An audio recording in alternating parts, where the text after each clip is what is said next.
Some time ago, I read a comment in one of my videos that said something like, "Oh, you're only good at copying stuff. You can't come up with something original." And this really got me thinking a little bit about people's point of view about using references and painting from life, doing photo studies. So I just wanted to make a video giving my opinion on this, what I think about using references and painting from imagination. So let me just very quickly answer the question of the title of this video. No, using references is not cheating at all. In fact, it is very necessary for learning purposes. And I would never advise a beginner artist to not use references and only come up with something original all of the time, because that's not going to promote any actual improvement. The obvious reason is because painting in and of itself is already really complicated. It's already very intimidating for most people. So if you already don't know what you're doing, it's going to be very complicated to grasp the fundamentals when you're not studying from life, when you don't have a reference. And I'm not saying you shouldn't paint from imagination. I love painting from imagination. But if you don't know the basic fundamentals on creating form, your art is going to look very flat.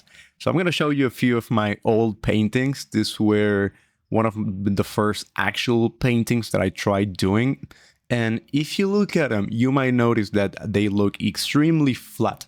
They both have the same issue, that they lack depth and they just look very flat. This is just me trying to make something from imagination, trying to render, but it's really hard to render something, to sculpt something if you don't know the planes of the object that you're painting. In this case, a face, because, you know, a face is kind of complicated, it has a lot of planes and you have to sort of memorize them if you want to create a realistic lighting scheme. And so I already think that the main struggle for beginner artists is that their paintings are mostly flat. They don't know how to create form. And you know, this is why the videos that I make are more focused on photo studies, because I just feel that you get the most out of doing this. Painting from imagination is fun to apply into practice what you've learned, if you will. So it's not like you're learning something, but you're more like putting into practice all that you've learned from doing all of those studies. So that's what I'm helping you with.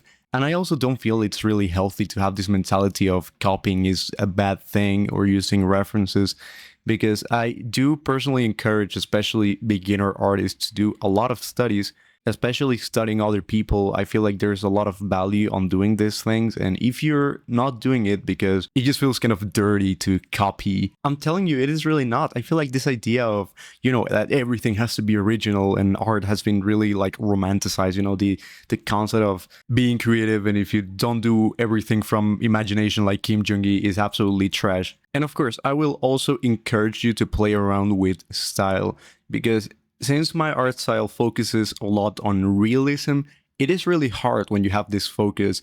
It is really hard to get carried away with rendering too much, with trying to get your painting to look as realistic as possible and forget to make it look fun, forget to have an interesting style and exaggerate things with, you know, have a bit of abstraction in your paintings and not aim it to look 100% like the photo.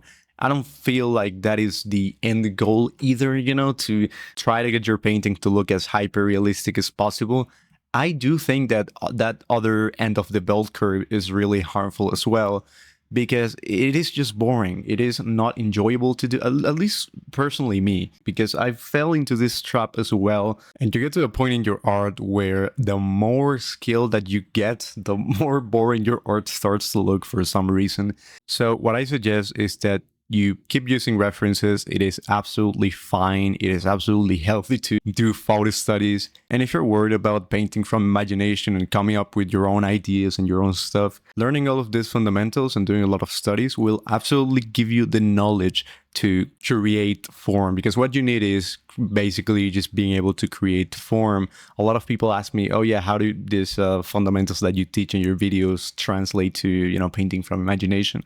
Well, the main thing that you just need to know is basically knowing how to paint a sphere in 3 dimensions. And I love spheres in particular because it is a very simple to understand simplification. So it's like we can extrapolate an entire painting to a sphere we can extrapolate this too. So, we at least know what we're dealing with when it comes to adding depth and creating form. So with the sphere in this case, what we want to focus on, the same thing with the actual painting, is on making it look 3D, not focusing on the details themselves or on the minimal things that don't have any relevance, but we want to focus on making it look 3D. And we want to do this progressively. We want to focus on keep adding these stages of 3D, if that makes sense, these layers of value that will make the whole thing have depth. And it is to a bigger scale the same thing with, doing an actual portrait or whatever the hell is that you want to paint. This is personally why I like painting Impressionism so much, painting in this impressionistic style, because it forces you this mentality in your paintings. It just forces you to paint with the least amount of detail possible, but at the same time it forces you to carve the shape out of the object that you're painting. So once you understand how 3D objects work, the rest just becomes easy.